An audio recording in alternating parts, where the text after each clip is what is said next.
All right. Can we do a sound check? Please let me know if the volume is okay. Good evening. I'm Sixi Cruz Angeles. Today we'll be discussing first of all the resignation, which was accepted today. The resignation of COMELEC Chairman Andres Bautista, which was accepted today, effective immediately. Second, we will also be talking about the PDEA and PNP side issues because I had a post about it, and then also the media and SOCMED issue because we also talked about it on Metro Sabado, and there still seems to be a lot of questions about it. So good evening. For those who are tuning in right now, could you please don't forget to click the share button so that we can get started, and then prepare your questions because we'll be taking questions immediately. We'll try to keep the discussion short so that we can answer all of the questions. Okay, let's start with the resignation. Kasi I was looking at the post and daming tanong. First of all, the COMELEC Chairman Andres Bautista, nagsumite po ng resignation si COMELEC Chairman Andres Bautista, at ngayong araw na ito, nilabas po ni Salvador Medialdea, Executive Secretary, na naglabas po siya ng sulat October 23, 2017, at ang sabi, "Dear Chairman Bautista, we refer to your letter tendering your resignation as Chairman of the Commission on Elections. Upon the instruction of President Rodrigo Duterte, I wish to inform you that your resignation is hereby accepted effective immediately." Kung tatandaan po natin, ang initial po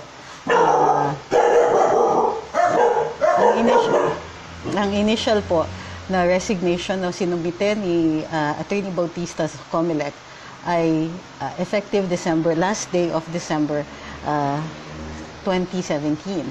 So, ano ngayon ang magiging implications nito? Right now, alam niyo kung bakit ako natatawa? Kasi it doesn't matter. Really, it doesn't matter. It doesn't matter whether legal or may problema kung immediately effective ngayon, pero yung resignation ay effective dapat December 31. Ang mahalaga kasi is that he is deemed resigned as of right now.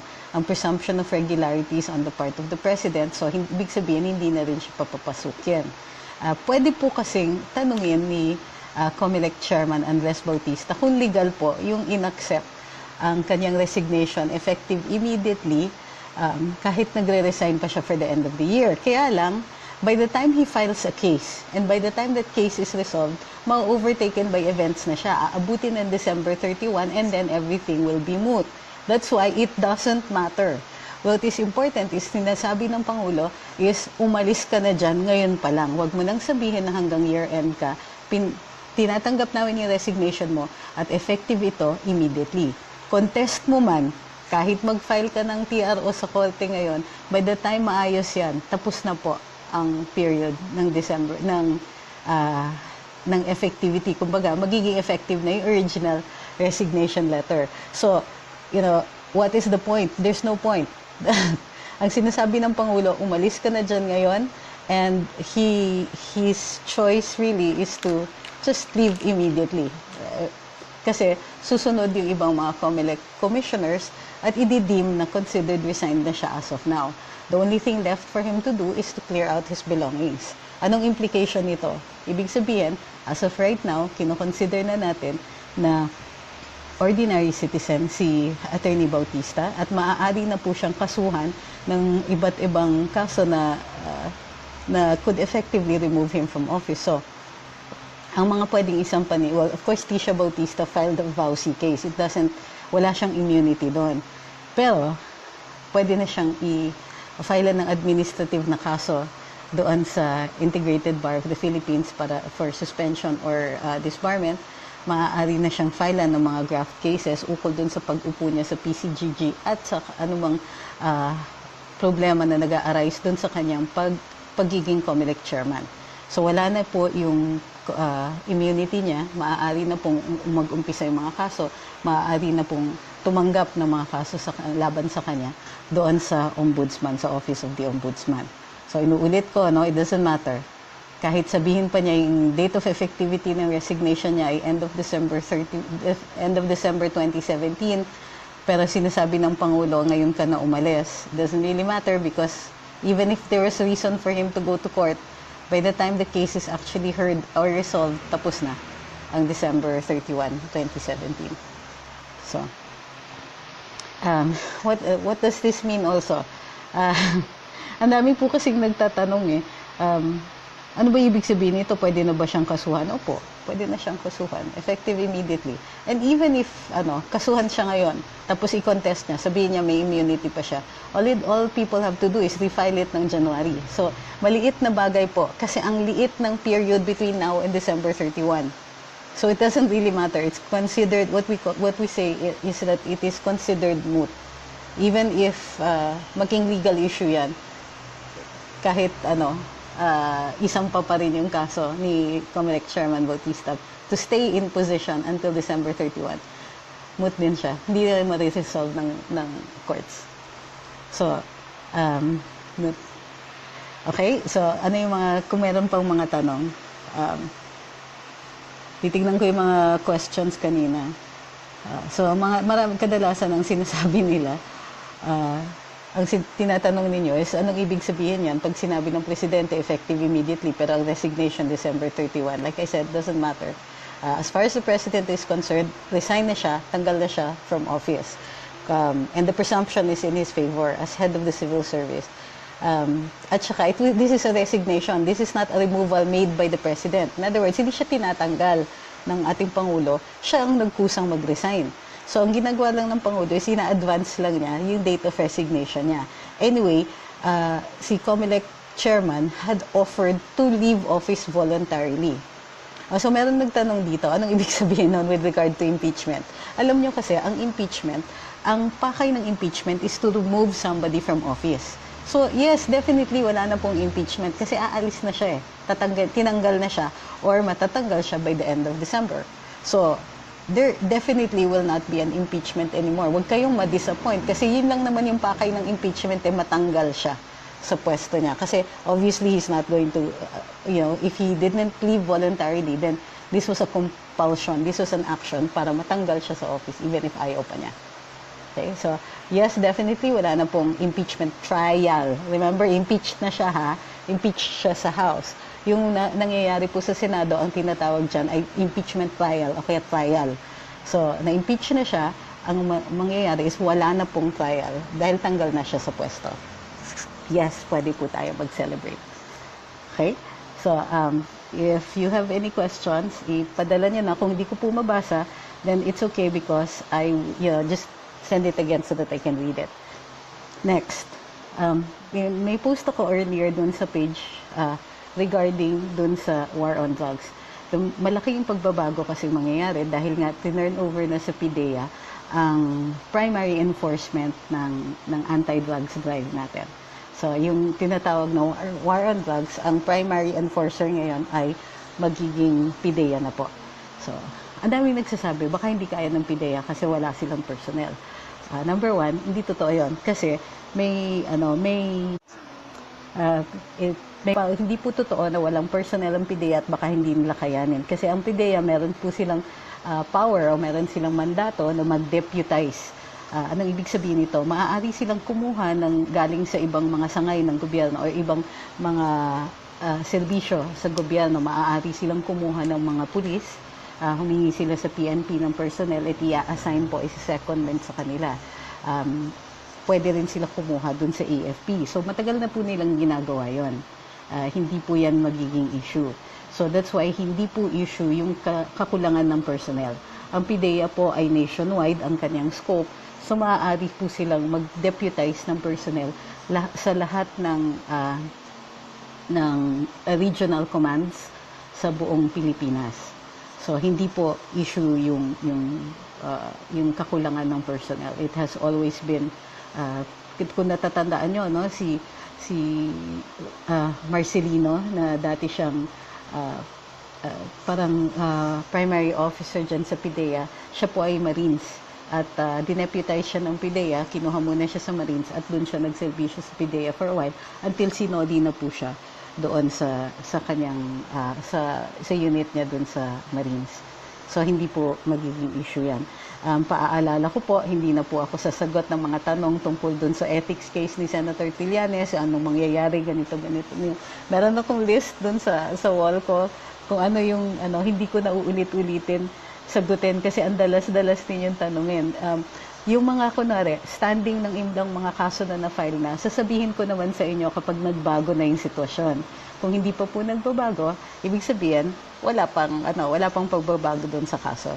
So, kasi nauubos yung oras paulit-ulit natin nasasagot. Sayang yung ibang mga tanong na pwede natin sagutin.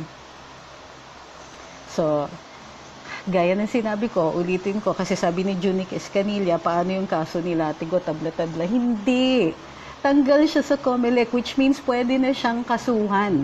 Nung nasa COMELEC siya, hindi siya pwedeng kasuhan kasi meron parang tinatawag na limited immunity. Hindi siya pwedeng kasuhan ng any case that would have removed him from office.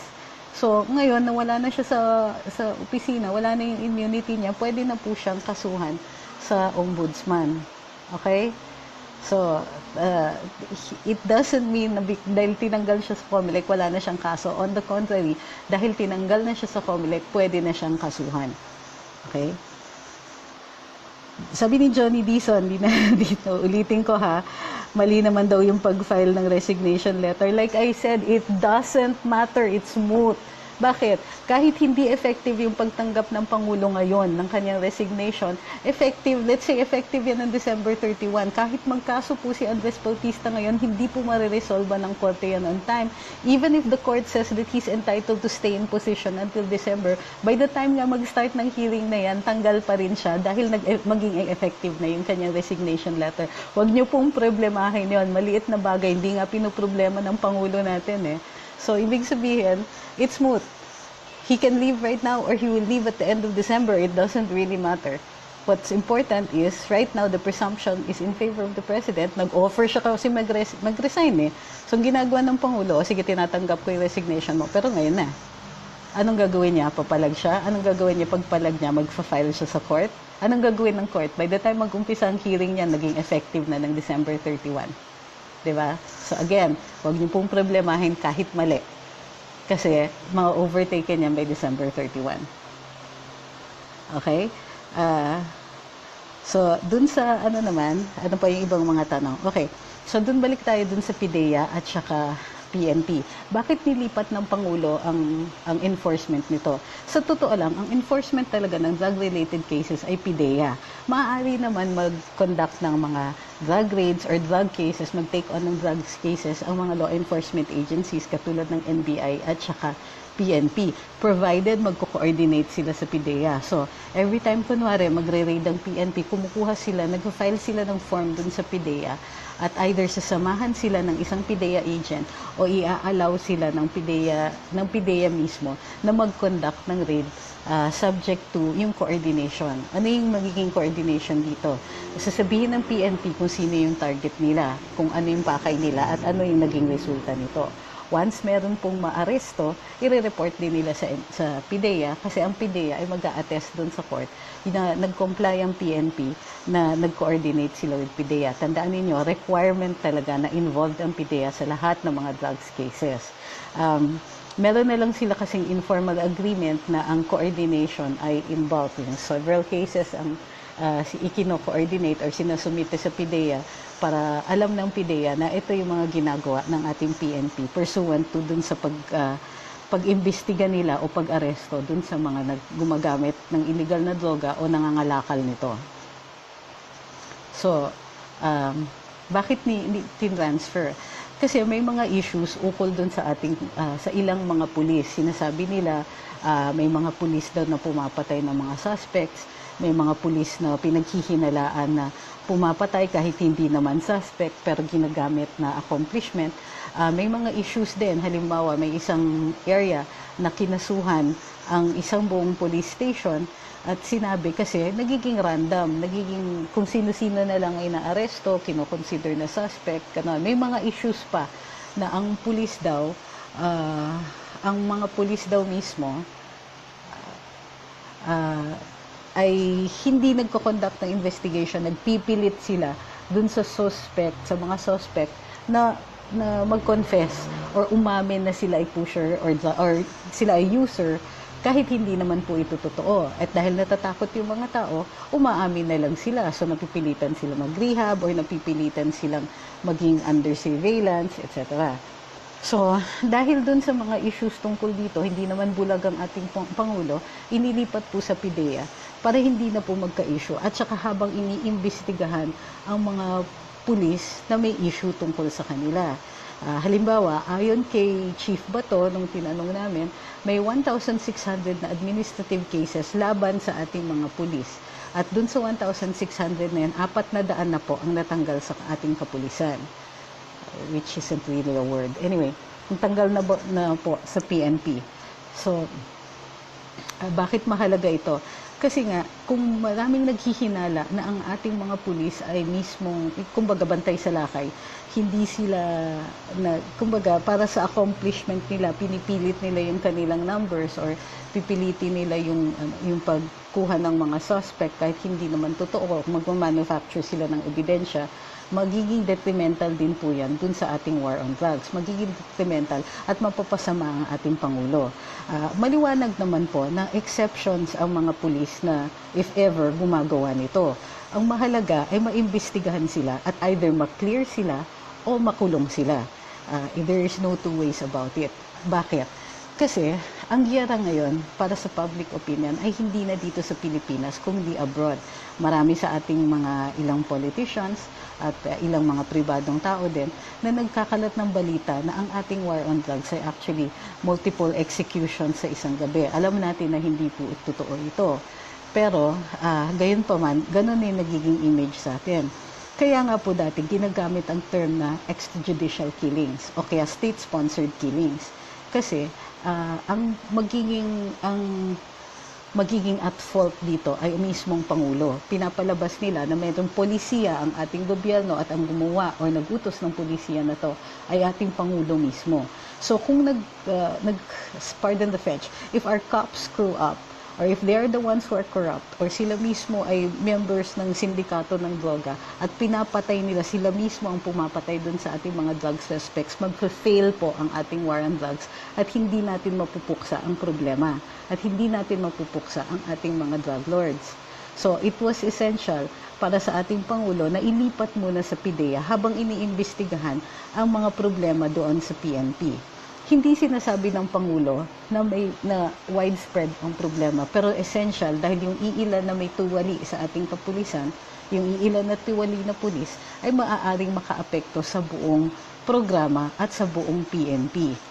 Bukod pa doon, wala din kasing tumutulong sa ating mga pulis pag sila ay kinakasuhan ng mga harassment cases.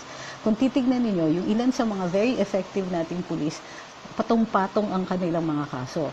At pag gusto silang tanggalin at talagang pinupursige silang tanggalin ng mga drug lords o mga miyembro ng sindikato, all they have to do is file criminal cases against them. Dahil kung ito ay makalusot sa piskalya, matatanggal na po sila sa serbisyo. So, mahalaga po na pati ang maging itsura, hindi lang po yung actual walang problema dun sa pulis. Pero kailangan ma-project natin na walang kaso ang ating mga pulis, na they are above suspicion. Kung kaya't dahil napopressure ang Pangulo, nilipat muna sa PDEA. Titignan din po natin syempre ang effectivity ng ating PDEA doon sa pagpuksa ng problema dito sa illegal na droga, pero they are considered the experts. So sa totoo lang, tama po ang ginagawa ng ating Pangulo. Ibinabalik lang niya po sa PDEA habang inaayos natin ang problema ng pulis. Ngayon, kung hindi kakayanin ng PDEA, maaari namang ibalik ng PNP, na bilik ng Pangulo ang primary responsibility para puksain ang problema dito sa illegal na droga, pabalik doon sa Philippine National Police at maging coordinating na lang po ang PDEA. Okay? So, tandaan niyo, hindi tayo galit sa PNP. Galit tayo doon sa ilang mga pulis natin na naninira sa Pangulo by violating the law, either dahil miyembro sila ng sindikato o gusto nila kasi magkaroon ng accomplishment kaya pinipilit nila na may namamatay na pusher, etc. So, kasi makikita natin na meron ngang ilang mga kaso ng ganon. Hindi natin dapat i-deny ito. Walang mawawala sa atin o walang mawawala sa Pangulo pag dinisiplina natin ang PNP natin na wag silang tatamad-tamad pagdating sa pag-imbestiga. Hindi po enough yung magpipilit ka na mag-confess ang isang tao dahil natatakot sila sa'yo. Kailangan po, may additional po na ebidensya para magsabi na ang isang tao ay involved sa illegal na droga, whether as a pusher or as a user. Halimbawa, ang isang confession na ikaw ay isang user, pagka nakuha mo dahil sa tindi ng takot, maaaring magpa-drug test yung tao na yun eh. At pag dun sa drug test, meron tinatawag na long-term drug testing. Kukuha sila buhok. Dun sa buhok, makikita kung kahit years ago, merong history of drug use yung tao. Kung wala man lang history, so in other words, yung pagpipilit ng pulis na umamin na dati kang user or user ka, ay hindi po yan maaaring isumite bilang ebidensya sa korte. At katamaran yon kung yun lang ang magiging ebidensya nyo. Ito po ay nagiging sanhi ng reklamo laban sa PNP at reklamo na pinipilit ng ibang state authorities natin yung mga numero natin dun sa war on drugs. Ngayon, mahalaga dito, itong mga to ay exceptions. Itong mga to ay mga nangyayari dahil merong ilang mga pulis na tiwali. Hindi natin sinasabi na may problema ang buong PNP. On the contrary, maraming magagaling sa mga pulis natin at ang karamihan sa kanila mababait at masunurin sa batas at ginagawa nila ang kailangan nilang gawin. Ang nagiging problema, yung ilang tiwali nakakaapekto doon sa image ng ibang mga pulis natin na matino naman. So, kahit noon pa, tumutulong na kami sa mga pulis, nag-handle ang mga kaibigan ko ng mga kaso pro bono para sa ating mga pulis para hindi sila nakakasuhan ng harassment cases. Gayunpaman, kailangan merong programa ang PNP. Conversely, kailangan po ang PNP mismo ang pumupuksa, ang nagtatanggal sa mga tiwaling mga pulis. Pero syempre, hindi ito madali para sa kanila. Dahil kadalasan, ang mga pulis ay mismo magkakabaro sila. Hindi po madali para sa mga pulis na sabihin dun sa kanilang kaibigan o kanilang kabaro o kanilang kaklase sa academy na, Bok, umalis ka na kasi corrupt ka. O kaya, Bok, wala akong choice kung di i-prosecute ka. Mahihirapan talaga ang pulis.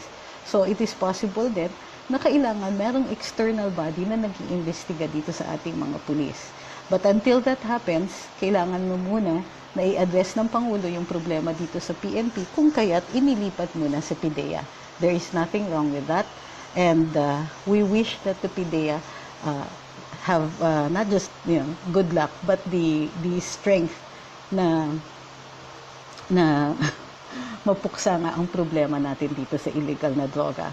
And in the meantime, gusto din natin at suportahan din natin ang PNP natin na matanggal yung mga narco generals, narco officers nila dahil nakakasira po ito sa image ng ating kapulisan. At bukod pa doon, nakakasagabal din sa investigasyon, ukol sa mga investigasyon at pag-prosecute ng mga kaso sa illegal na droga. Okay? So, yun lang po. Wag din po natin i-defend at all costs ang ating pulis. Pag may maling ginawa, i-encourage natin na makasuhan sila. Bakit? Sa kaso, kung inosente sila, they will be acquitted. Pag meron naman silang ginawa, then that's, kailangan ma-prosecute, kailangan makulong sila. 1 second. Yoshi. Okay. Tinutokso ng aso yung cat. Anyway. So, remember that hindi po tayo blind followers. Mahalaga na kung merong nag-violate ng ating batas, lalong-lalo na kung law enforcers natin to, kailangan suportahan natin ang PNP sa pagtanggal sa kanila kung totoong may ginawa silang masama. Ito po ay makakatulong sa ating Pangulo. On the other hand, dapat ma-recognize din natin na meron tayong mga pulis na magagaling at dahil magagaling sila, ihaharas sila. At dahil hinaharas sila, magkakaroon din sila ng mga mga kaso na fina-file out of pure spite or harassment. Babalansihin natin yung dalawang interests na yun. Babalansihin natin ang need natin to prosecute or yung mga illegal na ginagawa ng ating mga pulis, at the same time protecting our law enforcers against the drug lords and syndicates who will want to remove good policemen. So, kailangan maging masinop tayo. Huwag natin tatanggapin parating tama ang pulis. We will have to demand good investigation from them. We need to demand from them na mag-imbestiga sila at kumuha sila ng ebidensya. Hindi pwede yung papaamin lang parati. Because by itself, it might not stand in court. Malulusaw lang yung kaso. On the other hand, di ba, yung mga pulis na masinop sa investigasyon, they really should be rewarded. Okay. So, tinitignan ko yung mga Rhea Forrest says, ay sorry Rhea, nalampasan yung niya. I wanted to read that. So can you please repost your question? Sabi ni Chito Veloso, hello attorney, what can you say about the spin of ABS-CBN about the Tapang Malasakit launch? Hindi ko po nakikita, so I better reserve my comments pagka nakita ko na po yung sinabi nila. I understand na yung Tapang at Malasakit launch kanina ay very successful. And about 90% of yung mga top bloggers natin ay nandun. So, congratulations to Mayor Sara. It looked really, really good while I was monitoring on SOCMED. Ang galing-galing nila. So, ano pa ba? Sabi ni Yam Yam, si Trillanes, double time ang paninira sa bansa. Ang PCOO din dapat mag-double time din. Okay, lumampas na yung okay, paalala ko lang sa inyo, ano yung trabaho ng PCOO is to communicate the programs of the government and to communicate yung side ng government about everything. Hindi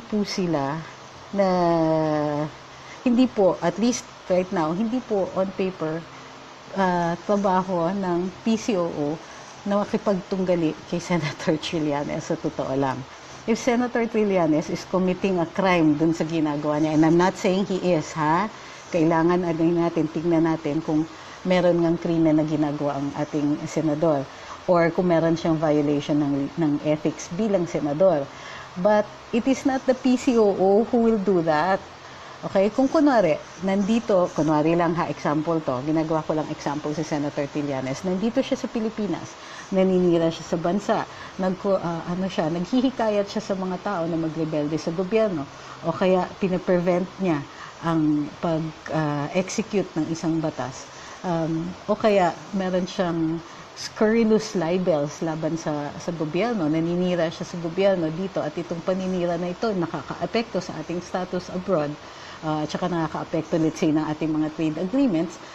Well, the best that we can do is call the attention of the DOJ para imbestigahan at prosecute.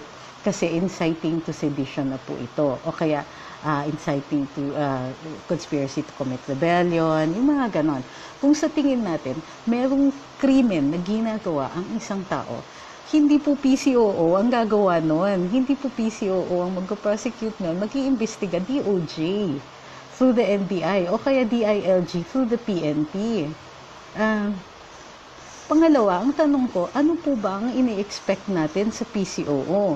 Gusto nyo ba nilalabanan ng PCOO yung mga trolls sa social media? Kasi hindi po trabaho ng gobyerno yan, and it looks oppressive. Tandaan ninyo, ganito ang magiging image ng gobyerno natin kung PCOO mismo ay mag-descend to the level of social media at makikipagbakbakan doon. Imagine nyo lang, kunwari, si Secretary Andanar, awayin niya, let's say, si Pinoy Ako Vlog. Sasabihin ni Pinoy Ako Vlog at ng ibang ating mga oppositionist na ginagamit natin ang lakas ng Estado laban sa isang vlogger. Sasabihin nila, oppressive yan. Tama ba yon? Well, it is necessary, totoo yon, na depensahan ng PCOO ang ating Pangulo at ang ating gobyerno at ang ating administrasyon. But they cannot do it in a way na magmumukhang oppressive ang PCOO. Hindi pwedeng magmumukhang na pinapatahimik natin ang mga kritiko ng gobyerno kasi nga merong freedom of speech.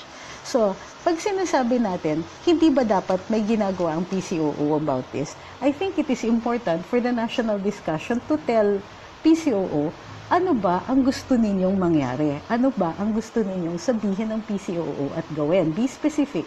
Kasi, di ba gusto natin ng pagbabago? So, kung meron tayong gustong ibago ang gobyerno, we have to identify, one, ano yung problema, at two, ano po yung dapat gagawin para ma-resolve ito. Ang nangyayari po kasi nakikita ko dito sa social media is, ang daming angst. Oy, PCOO, anong oras na? Anong petsa na? Anong ginagawa ninyo? Oy, Secretary Andanal, ba't di ka kumikibo? Kailangan ba? Kailangan ba sila? Can PCOO, so hindi, you have to tell me, what are we supposed to do? Ngayon,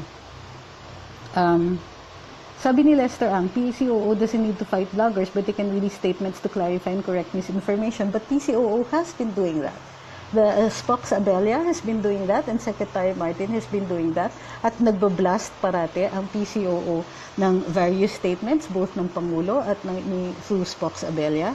So, hindi ko naiintindihan kung ano yung gusto ninyong paraan para i-correct ang ganitong misinformation. As a matter of fact, nagko-coordinate ang PCOO with other bloggers at pinapadala po sa kanila ang impormasyon. So, again, I need to know, you have to tell me specifically anong gusto ninyo, paano magre-respond po ang PCOO para sabihin ninyo na hindi ginagawa ng PCOO ang kanyang trabaho. At gagawin din po natin, titignan natin to what extent under its mandate, magagawa ng PCOO yung sinasabi ninyo.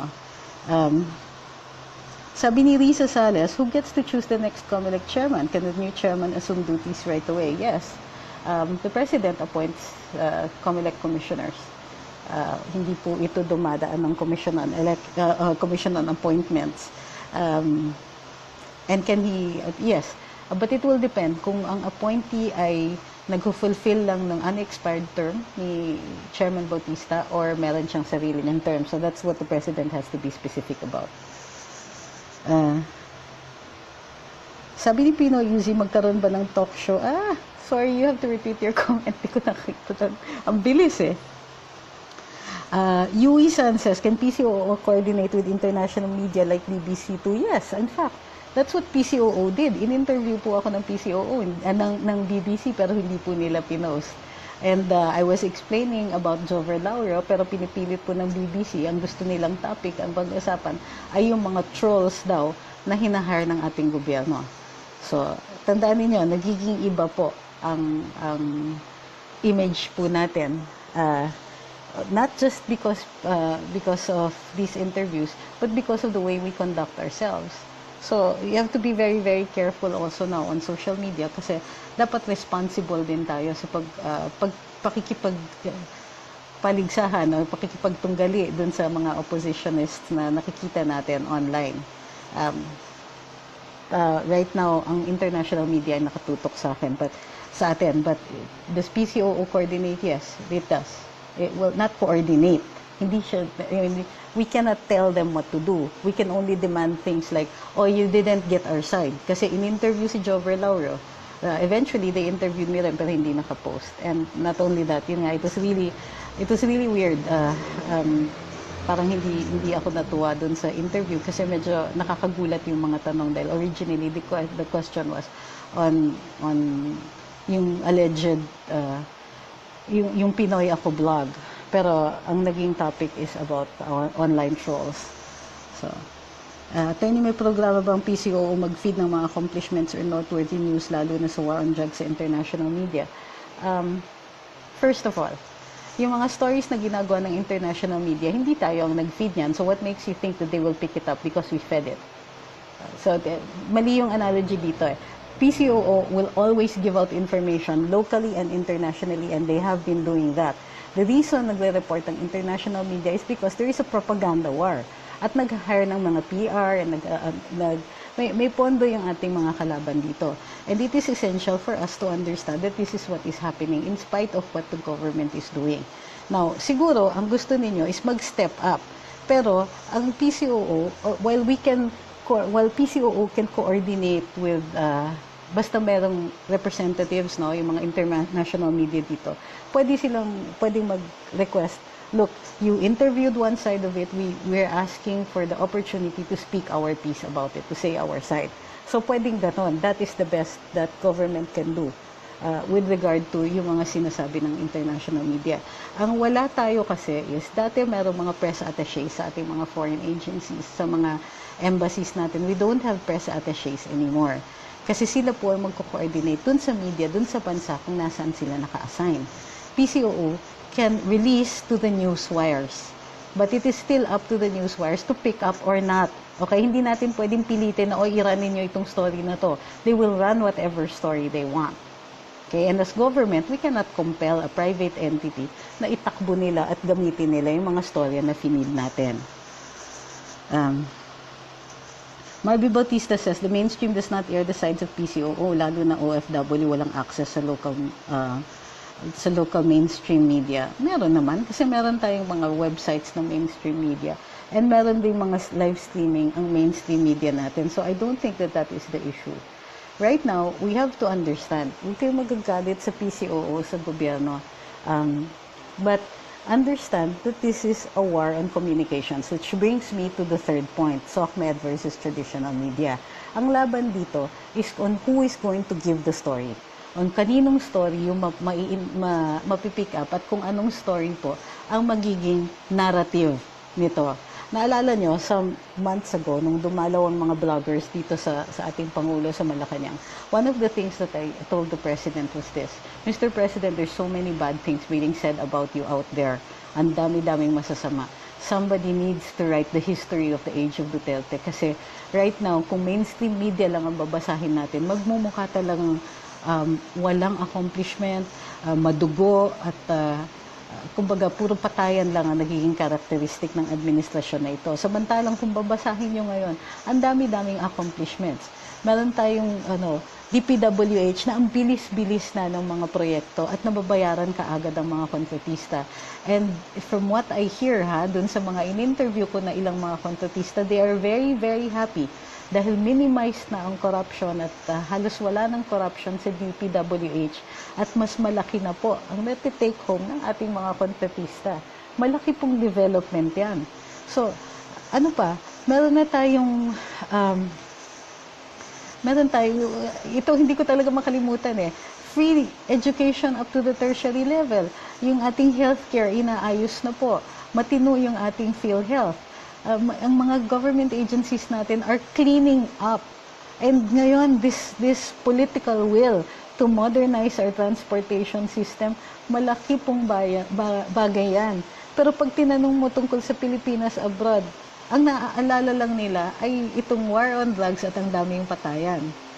So, we told this to the President. Tapos sabi ng Pangulo, alam nyo, when I die, I want you to cremate me, bury me, throw me to wherever, and forget about me. It is not important what people will remember of me. Umiyak talaga ako noon. I mean, I was so, ganun ka, walang ego yung ating Pangulo. But, para sa akin, no, Mr. President, sinasabi namin, we can't allow that. Alam niyo kung bakit? Kasi ikaw yung tunay na pagbabago you're the first non-oligarchic person to occupy the position of the presidency.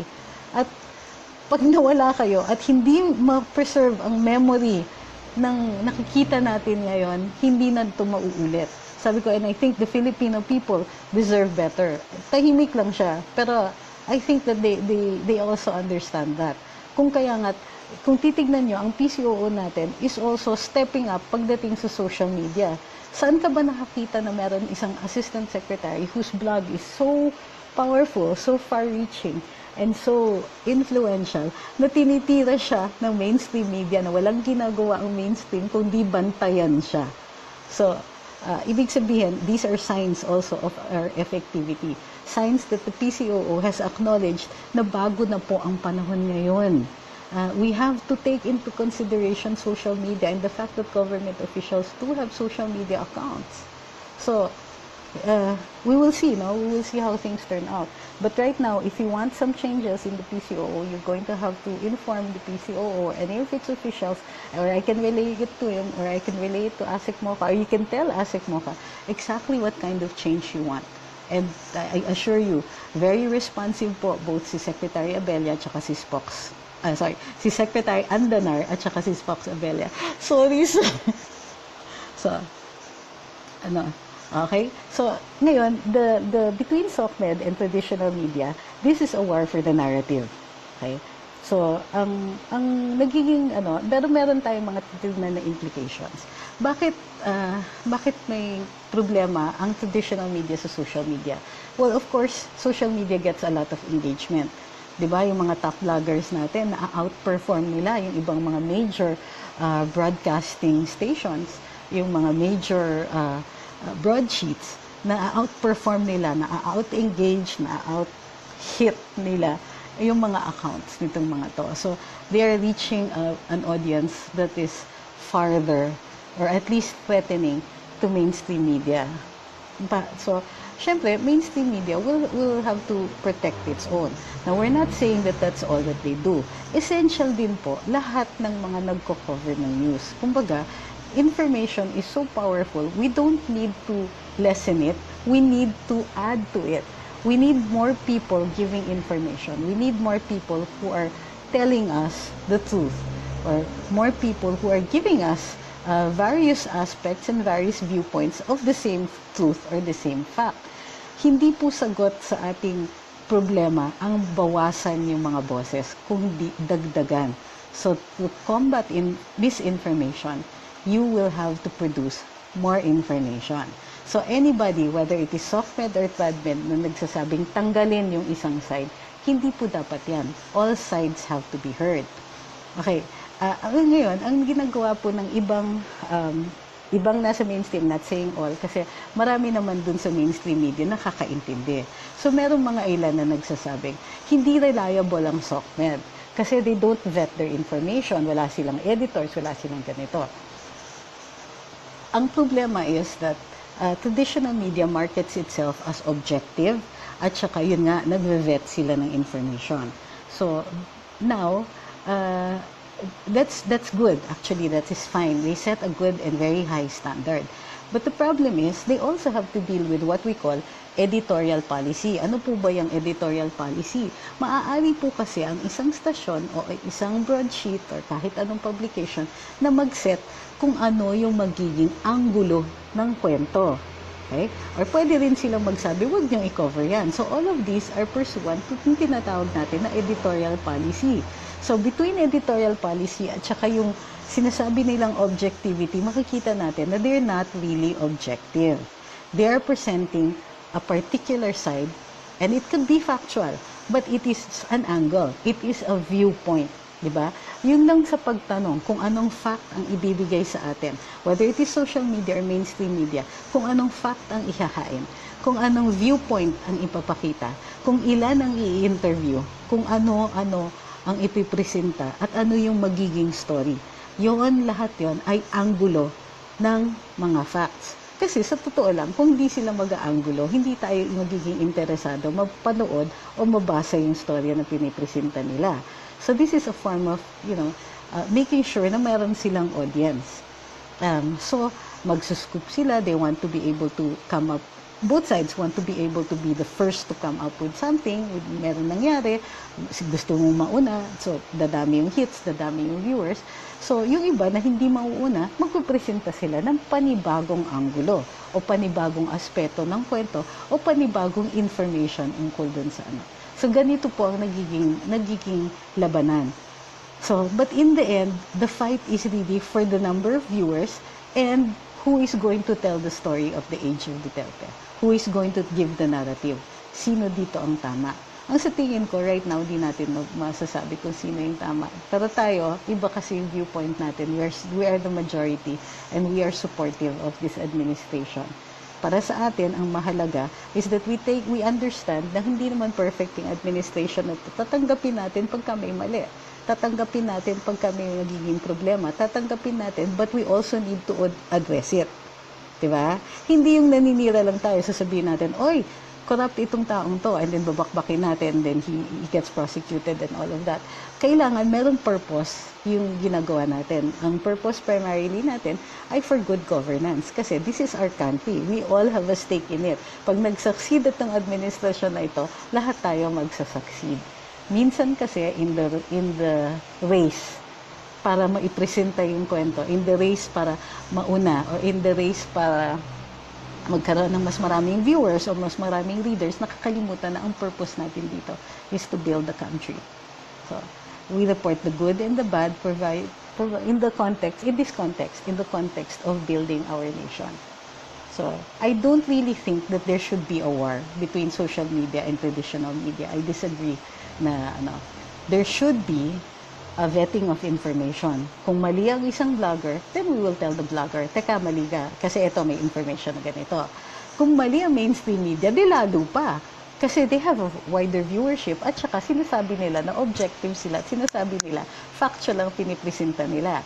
So, doon nagkakaroon ng konting alitan, kasi lalong-lalo na pag SOCMED yung nagsabi doon sa TradMed, syempre, minsan kasi yung ibang mga practitioners sa TradMed, ang tingin nila dun sa SOCMED, poor stepsister lang tayo. So, but we also have to understand, nagbabago yung mundo, and some people are incapable of changing with it. I'm sure mariresolve din yan. I am confident na on both sides of the fence, traditional or social media, lahat tayo may stake dito sa bayan, at lahat tayo, naghahanap naman tayo ng mabuting magagawa. Lahat tayo may good intentions. Yun right now ang pakay ko. Politicians are a different thing altogether.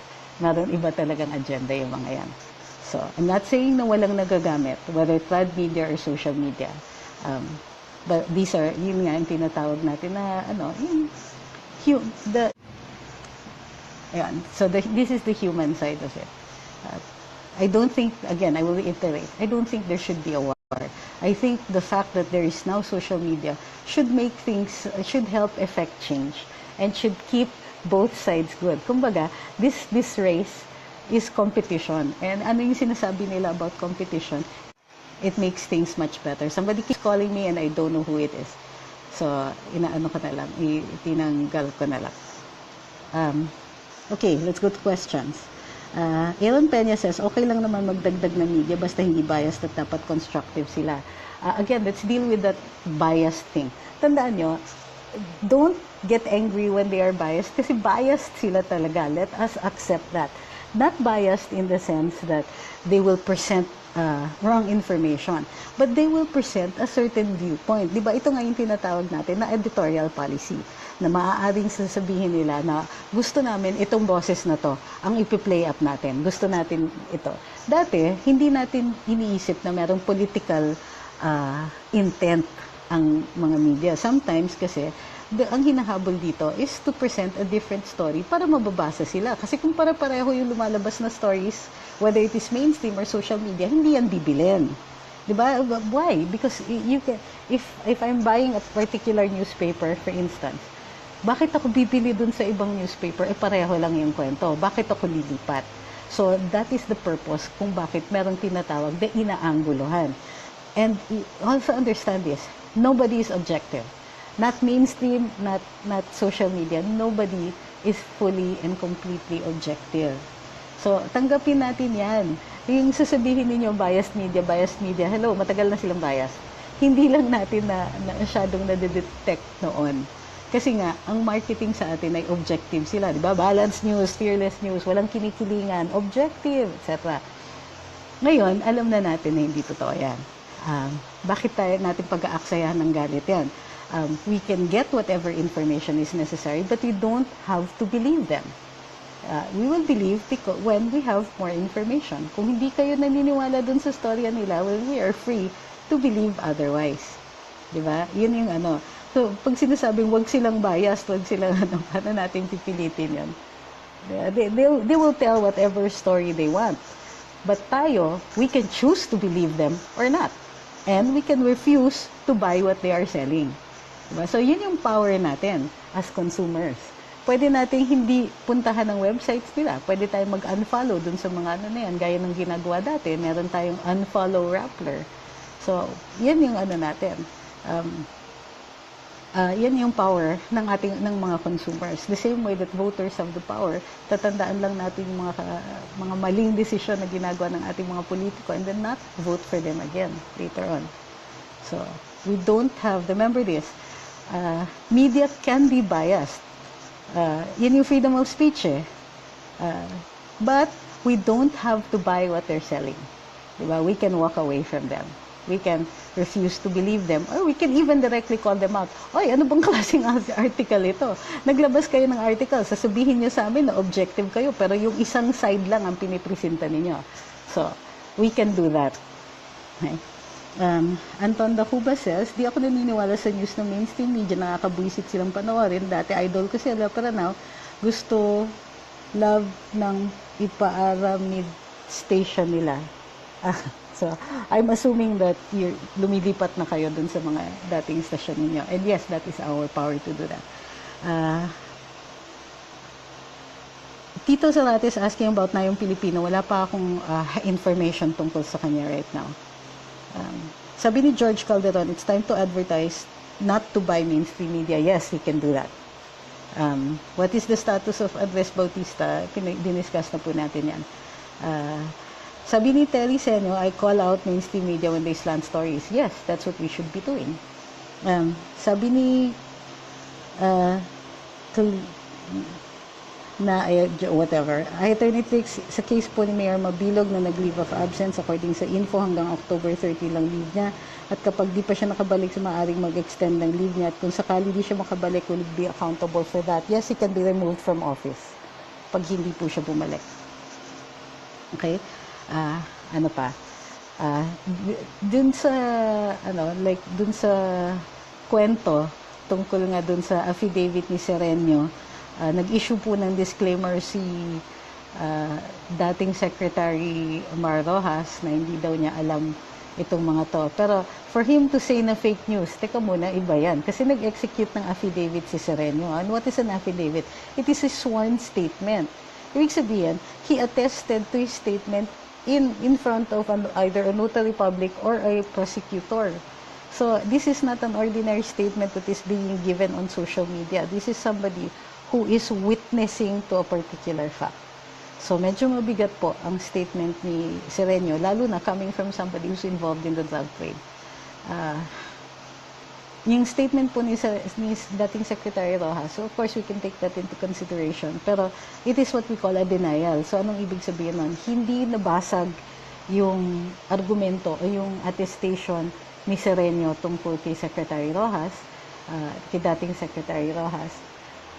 Ang nangyari lang is na-controvert, what we call a controversion. Ibig sabihin, neither side is factual yet.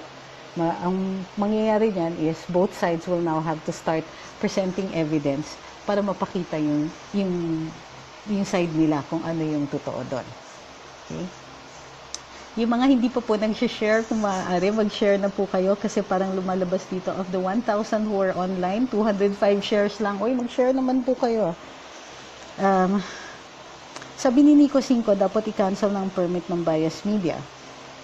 Hindi po permit, franchise po yan. And I think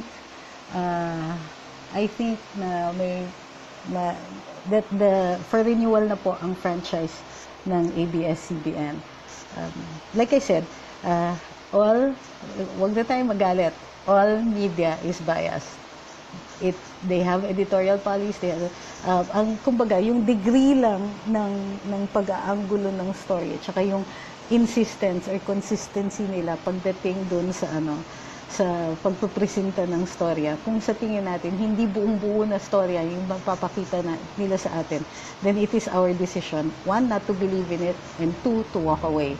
They'll keep talking. We can't stop them from talking, but we can stop buying from them. Okay? And stop watching. Diba? Kung ayaw niyo yung news ng ABS-CBN, boycott nyo. Okay? So, anong oras na? Okay, naka 1 hour na tayo. Baka antukin na kayo. In the meantime, for ano pa yung ibang mga questions, yung mga hindi pa po nag-share, kung maaari mag-share na po kayo. Thank you very much for those who already did. At dun sa mga na nagda-download nitong live na to tapos ina-upload sa YouTube. Nagpapasalamat ako kasi dumadami naman ang nagiging viewers. Pero kung maaari, sabihin niyo naman na dito sila, mag-follow din sila dito. So, don't forget, yung hindi pa po nag-follow sa page, mag-follow na din po kayo para mas mabilis po makakuha ng notifications tsaka mag-subscribe dito sa Facebook Live natin dito. Okay? Ano pa yung mga tanong? Kahit i-renew yan, basta wag natin i-follow ang media, aalis ang mga commercial nila. That is correct. Kaya kumikita ang mga stasyon at ang mga broadsheet na ito ay dahil sa advertisers. At kumikita sila sa advertisers because advertisers will only buy space doon sa maraming nanonood o doon sa mga broadsheets na maraming nagbabasa. So kung kukunti na lang nagbabasa, pupunta sila sa iba. And hopefully, magiging mas competitive ang social media pagka yung mga advertisers ay lumipat na doon sa mga social media accounts. Hopefully, di ba? Hopefully. Support PTV, pag dumami supporters, babagsak ang mainstream media. Sabi ni Rio Toki, yes, that is a very, very good suggestion. Ang PTV po ang ating government channel. We also have to give it a lot of viewers para, kasi meron tayong programa na i-upgrade ang PTV, so gumagaling na po ang ating news and information dissemination through PTV. Nagiging competitive na po. Nagiging competitive na po siya. So, tumatawag sa akin, sorry, kaya tumitigil. It isn't a signal. So, ano pa po? Ano po masasabi niyo sa RevGov? I think RevGov, i-discuss natin at another time. So, kung wala na po, because it is 10:02, 10:02, nag-start tayo ng 9:03. Meron pa, huwag kalimutan, sabi ni Nico, ano yung sinabi ni Nico? Hindi ko yata nakita. At weeks 1 ang ating next history class. Well, sige, dun sa next Facebook Live natin, siguro a day or two from now. Malamang Thursday, kasi Thursday parang regular na rin tayo nagpa-Facebook Live on Thursdays and Saturdays. So, ang Saturdays natin, usually morning, pero pagka kunwari may kailangan gawin na pag-utusan, sa evening yung ating Facebook Live. So, yun yung consistent natin. And most likely, what we're going to do is to have an extra one on Thursdays. So let's see kung anong suggestion niyo ng pag-usapan natin. So, sa Thursday, we can discuss history or culture. So siguro we will discuss some of the World Heritage Sites on Thursday. Kasi ito yung mga kailangan natin alam. Kumbaga, the rest of the world probably knows about the World Heritage Sites. So, ito nakakahiya naman pag tayo mismo hindi natin alam, di ba? By the way, merong mga nagme-mention tungkol sa petition na gawing national artist si Wang Od, yung yung traditional tattooist ng Kalinga. Hindi po siya pwedeng national artist, pero pwede siya sa Gawad Manlilikha ng Bayan Awardee dahil siya ay kinoconsider na isang traditional artist. So, I think I understand na nominate na siya as of yesterday. Yun lang nga, wag natin i-expect na mabilis yun kasi ang average na research time para dun sa isang na-nominate na Gamaba awardee ay matagal po. Ang maximum is 5 years, wala pong minimum. Pero, ma'am, yung trip to Hong Kong, ano po yung opinion niyo? Wala pa po akong opinion.